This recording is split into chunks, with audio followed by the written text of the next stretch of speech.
Hi everyone, welcome back to the channel. So today we're going to talk about something that basically it's a tie-in to some of the videos I've done before. You've seen me do videos of photographing the sun or moon, lunar solar eclipse. And in situations like that, you will definitely have to leave the camera uninterrupted for an extended period of time. However, the batteries only last a limited period of time, and so that could present a problem because the last thing you want to do is to go back and interrupt what the camera is doing.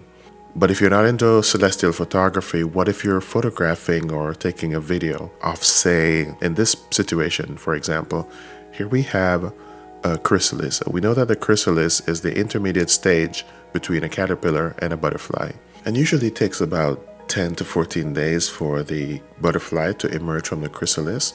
And when it starts to happen, the last thing you want to do is not be there to capture that moment. So since there's no warning, it can be anywhere between 10 and 14 days. Basically, you have to monitor it each day. And when you see that it's about to emerge, this usually happens about mid-morning, then basically you're going to have to keep your camera trained on that chrysalis until the process is complete.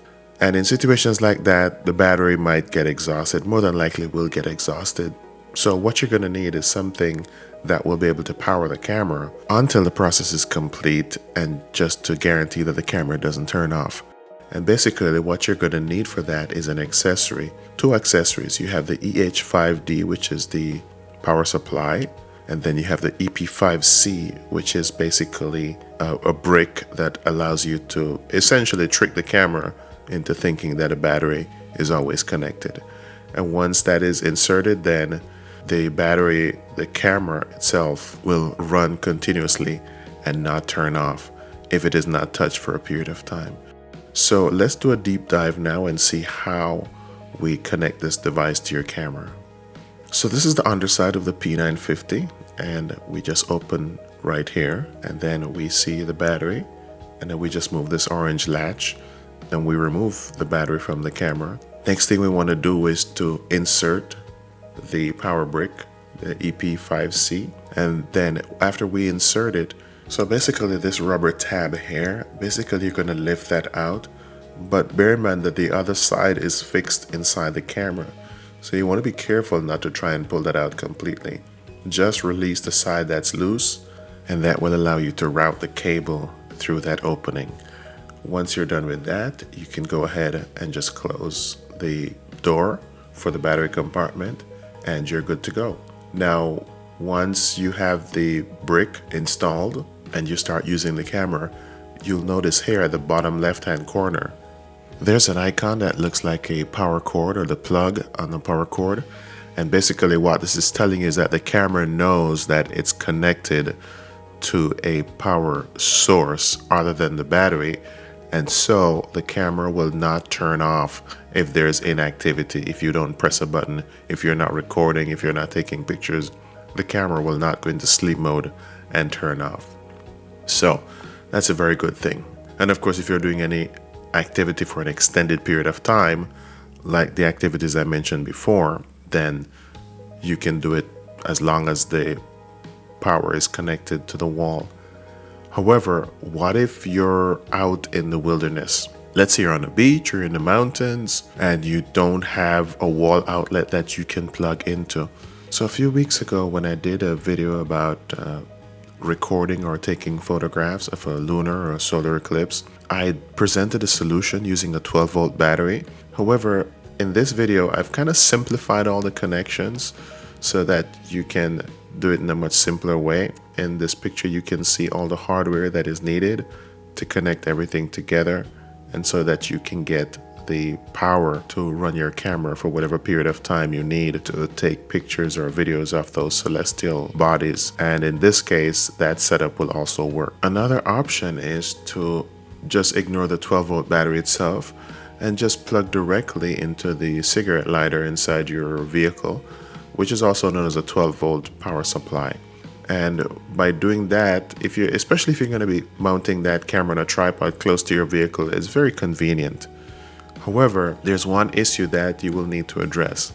The ports on this 12 volt power supply that converts to 5 volts, which is what you'd get on a USB connection. If you take a close look, you'll see that each port only provides 2.4 amperes of current. And of course, the power brick for the P950, it requires, or it provides 3 amperes, which is what your camera is going to need. So because none of those USB circuits is capable of providing 3 amperes, rather just 2.4, what we are going to need is this special cable. And basically what it does, it combines 2 USB ports. So if each USB port is providing a maximum of 2.4 amperes, by plugging this cable into 2 ports, you'll have a combined total of 4.8 amperes. More than enough for the 3 amperes required by the P950. So let's say you have everything all set up, you're out there in the wilderness and you have your P950 on a tripod and you're gonna do a time lapse of a night sky. So let's watch a video to see how we would set up the camera to do that. Okay, so here we have our camera pointed at the sky, my P950. And as you can see, I have it set to scene. Now coming back here to the screen, if I hit the menu, now the last time I used the scene it was sports mode, but we're not going to do any sports.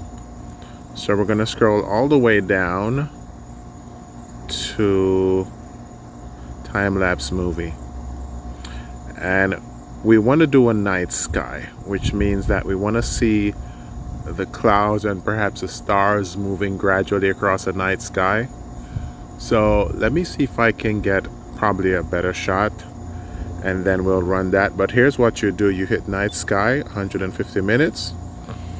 And then what's going to happen is that when I press this button,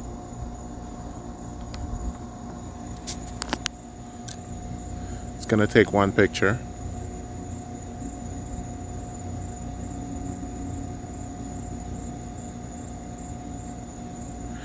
And while it's waiting to do another picture, the screen is going to be off and it will take several pictures over an interval, or over a period of time I should say, and then it's going to stitch all those pictures together to get the time lapse. So I'm going to stop recording and I'm going to come back when the time lapse is finished.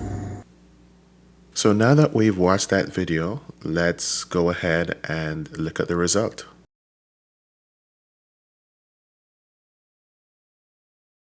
Now with all the pictures that I took, this video was only 5 seconds long. And I didn't allow the camera to run the full 150 minutes. So if I had done that, I would have gotten a 10-second video. So using the scene and then going to night sky, then that's a maximum that you will get, 10 seconds. However, let's analyze this a bit more. You'll see at the beginning right here, you see that streak across the sky with those lights? That was actually an airplane that was flying through my frame, and so that got included in the first part of the video. And then later on we can see the clouds moving across. And this looks really good because basically the trees and everything else, they're not moving, and then just the stars in the sky are moving. So that's a very good time lapse. However, you'll also notice that the stars are slightly blurred. And the reason I suspect the reason why that is happening is because there was a wind and we were feeling the effects of the wind on the camera. So let's watch another video to see how you can mitigate the effect of the wind on your camera. Okay, so one of the issues that you're gonna definitely have when you're doing celestial photos, well, I shouldn't say definitely. It depends on whether you have a wind or not. You see how the straps of my camera are blowing in the wind? Well, what's happening is that the wind is moving the strap, and when you're zoomed in on any celestial object, believe it or not, because of this distance right here on the tripod, there's going to be some movement. There's going to be a slight movement. And even though it's going to be a very small movement, which usually wouldn't affect anything that you're taking a picture of relatively close to the camera, when you're doing celestial shots, you definitely have to correct that. So how do we fix this? Okay, let's see. So basically what I did was shorten that neck. So what I did was I loosened this by twisting it to the left or counterclockwise, and then I allowed this to drop down and I tightened it clockwise. Of course, if I want to raise it again, if the wind is not a problem, I just loosen this counterclockwise, and then all I have to do is lift, and then we get it high again. So that's how you counteract the effect of the wind. Of course, it might still affect you a little bit. So what you can do is that you can take off the straps of the camera, or maybe you can make sure that on each side of the tripod you have an obstacle that's probably around just a little bit higher than the tripod, and that will serve as a windbreaker to make sure that the wind doesn't cause any vibration in your tripod and mess up your celestial photos. Great. So in addition to doing what was recommended in the video to mitigate the effects of the wind, one of the things that you can also do is you could put the camera like beside a vehicle. So let's say the wind was coming from this side. Then since the camera is on the other side, then basically the vehicle would act as a windbreaker and prevent the camera from moving. Now all these preset scenes that they have designed into the P950, I absolutely love these features that they have given us to take time-lapse photos of different things. However, one thing I'm very disappointed with is that if you want to do a custom time-lapse, basically you can only do a minimum of 30 seconds. So if you want to take pictures with a frequency that's more than 30 seconds, or when I say more, I mean with a shorter period. For example, let's say I don't want to take pictures every 30 seconds. Let's say I want to do every 20 or 10 seconds, which is probably, I think 10 seconds would be ideal if you're doing a time lapse of a butterfly emerging from a chrysalis. The camera doesn't give you that option. You can do in intervals of 30 seconds. So you can do 30 seconds, 60 seconds, 1 minute and 30 seconds, and so on. However, even though the camera doesn't allow you to change the interval to a more flexible number that's less than 30 seconds or maybe 40 seconds, there is a workaround for that. And let's talk about that right now. So this tool, this device that you're seeing on the screen right now, basically that's a trigger. That's a shutter trigger, and you can use that to program. You program this device and you can tell it how often you want to take a picture, and it's a lot more flexible than using the built-in features on the camera.